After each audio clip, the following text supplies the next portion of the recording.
একটি হাদিস নিয়ে চুলচেরা বিশ্লেষণ, এমন বয়ান কয়জন আলেম করতে পারেন? বয়ানটি শুরু থেকে শেষ পর্যন্ত শুনুন, অনেক ফায়দা হবে। মুনাজিরে জামান তর্জমানে আহলে সুন্নাত ওয়াল জামাত আল্লামা নুরুল ইসলাম অলিপুরি হাফিজাহুল্লাহ।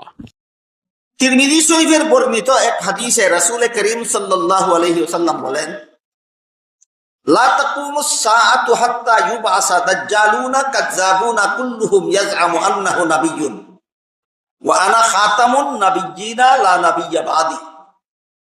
এর অর্থ হলো, আমার পরে কিয়ামতের পূর্ব পর্যন্ত যদি কেউ নবী হওয়ার দাবি করে তাহলে সে হবে মিথ্যাবাদী দাজ্জাল।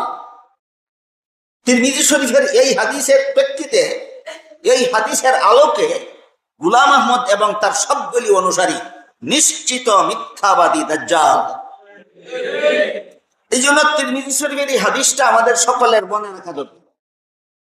রাসূল বলেন, লা তাকুমুস সাআতু হাত্তা ইউবআসা দাজ্জালুনা কাযযাবুনা কুল্লুহুম ইয়াজআমু আন্নাহু নাবিয়্যুন।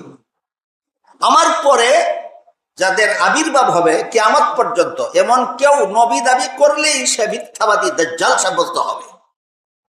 গোলাম আহমদ যেহেতু আমাদের নবীর বহু পরে আবির্ভূত হয়ে নবী হওয়ার দাবি করেছে, তাই তিরমিজি শরীফের হাদিসের ঘোষণা মতো গোলাম আহমদ এবং তার অনুসারী দল নিঃসন্দেহে মিথ্যাবাদী দাজ্জাল। এরপরে রাসূল কারণ বর্ণনা করে বলেন, আমার পরবর্তী কেউ নবী হওয়ার দাবি করলে মিথ্যাবাদী দাজ্জাল হবে কেন? তার কারণ স্বরূপ রাসূল বলেন, ওয়া আনা খাতামুন নাবিয়্যিনা লা নাবিয়্যা বাদি। আমার পরবর্তী কেউ নবী হওয়ার দাবি করলে সে মিথ্যাবাদী দাজ্জাল হবে এজন্য যে আমি হলাম খাতামুন নাবিয়্যিন, যা আল্লাহ কোরআনে ঘোষণা করেছে। পবিত্র কোরআনের সূরা আহজাবের 40 নম্বর আয়াতে আল্লাহ আমাদের নবীকে খাতামুন নাবিয়্যিন ঘোষণা করেছেন। এই জন্য আমার পরে কেউ নবী হওয়ার দাবি করলে সে মিথ্যাবাদী দাজ্জাল হবে। আর আমি খাতামুন নবিয়্যিন হওয়ার কারণে আমার পরবর্তী কেউ নবুয়তের দাবি করলে মিথ্যাবাদী দাজ্জাল হবে কেন, এটার ওয়াজাহাত করতে গিয়া, তাশরীহ করতে গিয়া, বিশ্লেষণ করতে গিয়া আল্লাহ রাসূল খাতামুন নবিয়্যিনের অর্থ বলে দিয়েছেন, লা নাবিয়্যা বাদি। খাতামুন নবিয়্যিনের অর্থ হলো আমার পরে আর কোনো নবী নাই। যেহেতু আমার পরে কোন নবী নাই, কাজেই যে নবী করবে সেই হবে মিথ্যাবাদী, যে নবী হওয়ার দাবি করবে সেই হবে মিথ্যাবাদী। আমাদের উলামায়ে কেরাম এবং মাদ্রাসার ছাত্রদের জন্য এখানে অত্যন্ত গুরুত্বপূর্ণ একটা বিষয় আছে লক্ষ্য করার মতো। তিরমিজি শরীফের বর্ণিত হাদিসে রাসূল খাতামুন নবিয়্যিনের যে অর্থ করেছেন, আনা খাতামুন নাবিয়্যিনা লা নাবিয়্যা বাদি, আমি খাতামুন নবিয়্যিন, এর অর্থ হলো আমার পরে কোনো নবী নাই, লা নাবিয়্যা বাদি। এখানে রাসূল বলেননি লা ইয়াজিআ নাবিয়্যুম বাদি, আমার পরে দুনিয়াতে কোনো নবী আসবেন না বলেননি, বলেছেন আমার পরে কোনো নবী নাই। লক্ষ্য করে দেখুন আল্লাহ রাসূল কি বলেছেন, আমার পরে দুনিয়াতে কোনো নবী আসবেন না, না আমার পরে কোনো নবী নাই? আমার পরে কোনো নবী আসবেন না বললেন না কেন, না বললেন নাই বললেন কেন? এই বিষয়টার প্রতি আমাদের সকলের দৃষ্টি আকৃষ্ট হওয়া দরকার আমি মনে করি। এরা সাধারণ মুসলমানদের প্রশ্ন করে, বলে তোমরাই বলো তোমাদের নবীর পরে আর কোনো নবী আসবেন না, তোমরাই বলো ঈসা নবী আসবেন, তোমাদের কথা পরস্পর বিরোধী, গ্রহণযোগ্য নয়। এই দাজ্জালি চক্রান্ত থেকে নিজেদের ঈমান হেফাজতের স্বার্থেই রাসূল লা ইয়াজিআ নাবিয়্যুম বাদি না বলে লা নাবিয়্যা বাদি কেন বললেন? লা ইয়াজিআ বললে কি অর্থ হইতো, আর লা নাবিয়্যা বলার কারণে কি অর্থ হলো, এটা ক্লিয়ার হওয়া দরকার। লা নাবিয়্যা বাদি কথার শাব্দিক অর্থ হলো আমার পরে কোনো নবী নাই, আসবেন না নয়, নাই। প্রথম প্রশ্ন হলো আসবেন না বললেন না কেন? কারণ বুখারী শরীফের বর্ণিত এক হাদিসে রাসূল বলেছেন ঈসা আলাইহিস সালাম কিয়ামতের আগে আবারও আসবেন। আপনাদের নবী কি একবার বলবেন নবী একজন আসবেন, আবার বলবেন আসবেন না? তাহলে তো নবীর কথার মধ্যে স্ববিরোধিতা সৃষ্টি হয়। যে নবী একবার বললেন ঈসা নবী আসবেন, সেই নবী যদি আবার বলেন আমার পরে কোনো নবী আসবেন না, তাহলে দুই কথা সামঞ্জস্যপূর্ণ হয় না পরস্পর বিরোধী হয়? এই জন্য তিরমিজি শরীফের বর্ণিত হাদিসে লা ইয়াজিআ নাবিয়্যুম বলেননি, বলেছেন লা নাবিয়্যা বাদি, আমার পরে কোনো নবী নাই। তাহলে ঈসা নবী আসবেন অথচ আমার ঘরে কোনো নবী দেয়, এর মর্ম কি দাঁড়ায়? এই প্রশ্নের জবাব মুসলিম শরীফের বর্ণিত এক হাদিসের দ্বারা এর সমাধান হয়ে যায়। সেখানে উল্লেখ আছে, রাসূল বলেছেন লা নুবুওয়াতা বাদি। মর্ম হলো তিরমিজি শরীফের হাদিসে যে বলছেন রাসূল আমার পরে কোনো নবী নাই, এর অর্থ কোনো নবী আসবেন না নয়, বরং এর অর্থ হলো কেউ নূতন ভাবে নবী হবে না। বুখারীর বর্ণিত হাদিসের মর্ম হইল পুরাতন একজন নবী আসবেন, তিরমিজি শরীফের বর্ণিত হাদিসের মর্ম হলো নূতন কেউ নবী হবে না। আমি কি দুইটা কথার পার্থক্য আপনাদের বোঝাতে পারলাম? তিরমিজির বর্ণনা হলো লা নাবিয়্যা বাদি, আমার পরে কোনো নবী নাই, নাই কথার অর্থ নূতন ভাবে কেউ নবী হবে না। আর বুখারীর হাদিস হলো পুরাতন নবী একজন আসবেন। এখন প্রশ্ন দাঁড়ায়, আল্লাহ যদি আমাদের নবীকে খাতামুন নবিয়্যিনই বানাইলেন, আল্লাহ যদি আমাদের নবীকে শেষ নবী বানাইলেন, তাহলে পুরাতন একজন নবী এখানে আসবেন কেন? আসার দরকারটা কি ছিল? এই বিষয়টা বোঝার জন্য আল্লাহ যে সূরা আহজাবের 40 নম্বর আয়াতে আমাদের নবীর বৈশিষ্ট্যপূর্ণ গুণ বলেছেন খাতামুন নবিয়্যিন হওয়া, এইটা আরেকটু হল করে নেওয়া দরকার, আরেকটু বুঝে নেওয়া দরকার যে শেষ নবী হওয়াটা আলাদা গুণ কিভাবে হয়। মুফাসসিরিনে কেরাম এই প্রশ্নের অত্যন্ত কঠিন প্রশ্ন, মুফাসসিরিনে কেরাম এই প্রশ্নের জবাবে চমৎকার একটা উদাহরণ দিয়েছে। সেই উদাহরণটা হলো, কোন একজন রোগী যদি কোনো ডাক্তারের দ্বারা চিকিৎসা করে আর বিফল হয়, মানে কিছুদিনের জন্য রোগ সারে, কিছুদিন পরে আবার রোগ দেখা দেয়।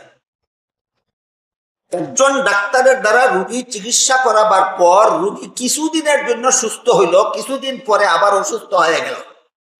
এই ডাক্তারের চিকিৎসার ফলাফলটা কি স্থায়ী না অস্থায়ী? অস্থায়ী।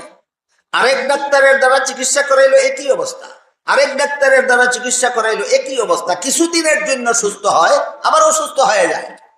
তাই রোগীটা ডাক্তার পরিবর্তন করে করে করে চিকিৎসা করাতে করাতে করাতে এক পর্যায়ে এমন এক ডাক্তারের দ্বারা চিকিৎসা করালো যেই ডাক্তারের চিকিৎসার ফলে রোগ যে সারলো, জীবনে আর কোনোদিন ফিরল না। এবার বুঝে থাকে বলুন তো, পূর্ববর্তী ডাক্তাররা কি শেষ ডাক্তার? না। পূর্ববর্তী ডাক্তাররা কি শ্রেষ্ঠ ডাক্তার? না। মানে যার চিকিৎসার পরে আরো কোনো ডাক্তারের দরকার বাকি থাকে, ইনি যেমন ভাবে শেষ ডাক্তার হতে পারেন না, তেমনি ভাবে শ্রেষ্ঠ ডাক্তার হতে পারেন না। যার চিকিৎসার পরে আর কোনো ডাক্তারের চিকিৎসার দরকার বাকি থাকে না, তিনি শেষ ডাক্তারও শ্রেষ্ঠ ডাক্তারও। ঠিক তেমনি ভাবে যে সমস্ত নবীর পরে দুনিয়ার মানুষের হেদায়েতের জন্য আরো নবীর দরকার বাকি থাকে, তারা নবী হতে পারেন কিন্তু শেষ নবীও হতে পারেন না, শ্রেষ্ঠ নবীও হতে পারেন না।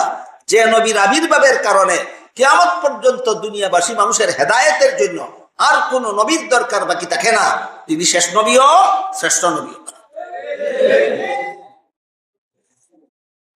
তাই খাতামুন নবিয়্যিন উপাধিটা আমাদের নবীর শ্রেষ্ঠত্বের একটা জ্বলন্ত প্রমাণ। অন্য নবীর পরে দুনিয়াবাসী মানুষের হেদায়েতের জন্য আরো নবীর দরকার বাকি ছিল, আমাদের নবীর আবির্ভাবের দ্বারা এই দরকার চিরতরে পূরণ হয়ে গেছে। দুনিয়াবাসী মানুষের হেদায়েতের জন্য আর কোনো নবীর দরকার বাকি নাই।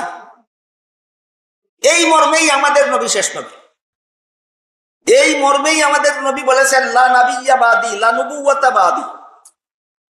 এখন রইল প্রশ্ন, তাহলে ঈসা নবী আসবেন কেন? দুনিয়াতে নবী পাঠাবার যে উদ্দেশ্য, সেই উদ্দেশ্যে ঈসা নবী আসবেন না। দুনিয়ার মানুষের হেদায়েতের, দুনিয়াবাসী মানুষের হেদায়েতের জন্য মুহাম্মদুর রাসূলুল্লাহর আবির্ভাব যথেষ্ট হয়নি, এই জন্য ঈসা নবীর আগমন হতে হবে, ব্যাপারটা এমন নয়।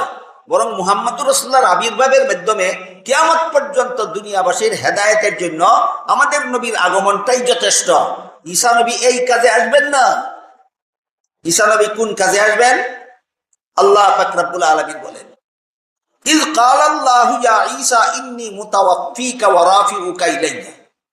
ঈসা আলাইহিস সালামকে হত্যা করে ফেলার জন্য যেদিন ইহুদি সর্দারেরা ঈসা আলাইহিস সালামের ঘরে একা একা যেই ঘরে তিনি ছিলেন সেই ঘরে প্রবেশ করেছিল, কুরআনে বিস্তারিত বিবরণ আছে। আল্লাহ তাৎক্ষণিকভাবে এদের হামলার থেকে ঈসা নবীকে হেফাজত করার জন্য সশরীরে জীবিত অবস্থায় আসমানে উঠায় দিলেন। আর সাথে সাথে বলে দিলেন ইয়া ঈসা ইন্নী মুতাওয়াফিকা।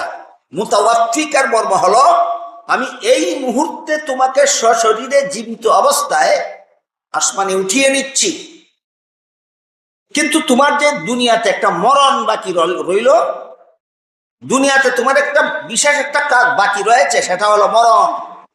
এবার বলুন, শত্রুদের হামলার থেকে হেফাজত করার জন্য ঈসা নবীকে আল্লাহ আসমানে উঠিয়ে নিলেন মরণের কাজ সম্পন্ন হওয়ার পর, না মরণ বাকি থাকা অবস্থায়? মরণ বাকি রইল, দুনিয়াতে ওনার একটা বিশেষ কাজ বাকি রইল, অথচ ওনাকে আল্লাহ আসমানে উঠাইয়া নিয়ে যেতেছেন। তাইলে বাকি কাজটা সম্পন্ন হবে কবে? সেই ব্যাপারে আল্লাহ ভবিষ্যৎবাণী দিয়া বলেন ইন্নী মুতাওয়াফিকা ওয়া রাফিউকা ইলাইয়া। ইয়া ঈসা ইন্নী মুতাওয়াফিকা ওয়া রাফিউকা ইলাইয়া।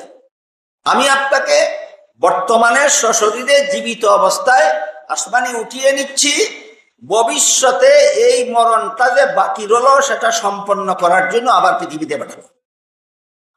ঈসা নবী আবার দুনিয়াতে আসবেন।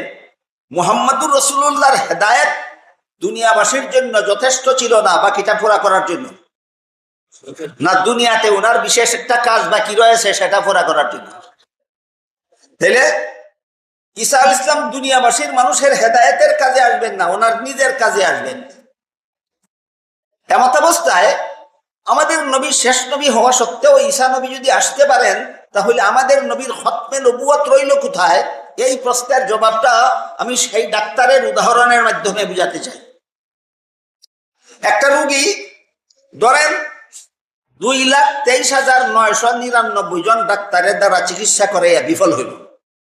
কথার কথা বলা হয় নবীগণের সংখ্যা 2,24,000, এ নিশ্চিত সংখ্যা নয়। আপাতত কথাটা বোঝার জন্য আমি বলতেছি, একটা রোগী ডাক্তার পরিবর্তন করে করে চিকিৎসা করাতে করাতে 2,23,999 জন ডাক্তারের দ্বারা চিকিৎসা করালো, স্থায়ী কোনো ফল হইল না। এরপরে এমন একজন ডাক্তারের দ্বারা চিকিৎসা করাইলো যার চিকিৎসার দ্বারা রোগী স্থায়ীভাবে সুস্থ হয়ে গেল। কোন ডাক্তারটা শ্রেষ্ঠ ডাক্তার? কোন ডাক্তারটা শেষ ডাক্তার? শেষ ডাক্তার যিনি, শ্রেষ্ঠ ডাক্তার তিনি।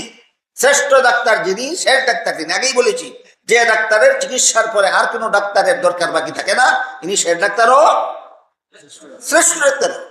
মুফাসসিরিনে কেরাম পরিষ্কার ভাষায় লিখেছেন, ঠিক তেমনি ভাবে সমস্ত নবী রাসূলগণ সারা দুনিয়ার মানুষের রুহানি আধ্যাত্মিক রোগের চিকিৎসক। সারা দুনিয়ার মানুষের আধ্যাত্মিক রোগের চিকিৎসক হলেন নবীগণ। অন্যান্য নবীর চিকিৎসার দ্বারা সাময়িকভাবে দুনিয়াবাসী ফল পাইছে, স্থায়ীভাবে না। মুহাম্মদুর রাসূলুল্লাহর চিকিৎসার দ্বারা দুনিয়াবাসী স্থায়ীভাবে ফল পাইছে। কিয়ামতের আগে সারা দুনিয়াবাসী একসাথে আর কখনো কুফরিতে নিমজ্জিত হবে না।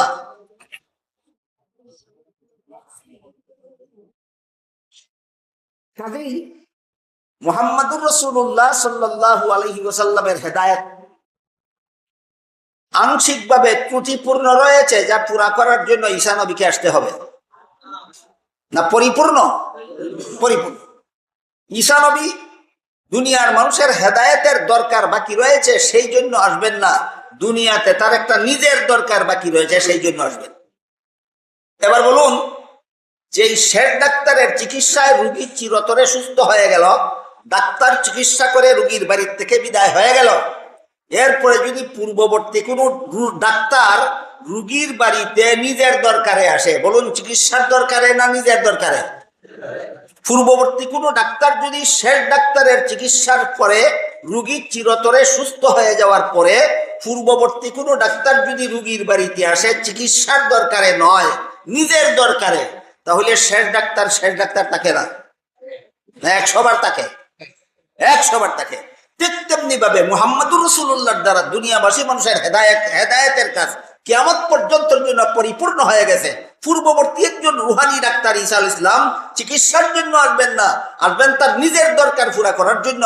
সুতরাং ঈসা নবী 100 বার দুনিয়াতে আসলেও আমাদের নবী খাতামুন নবিয়্যিন থাকেন।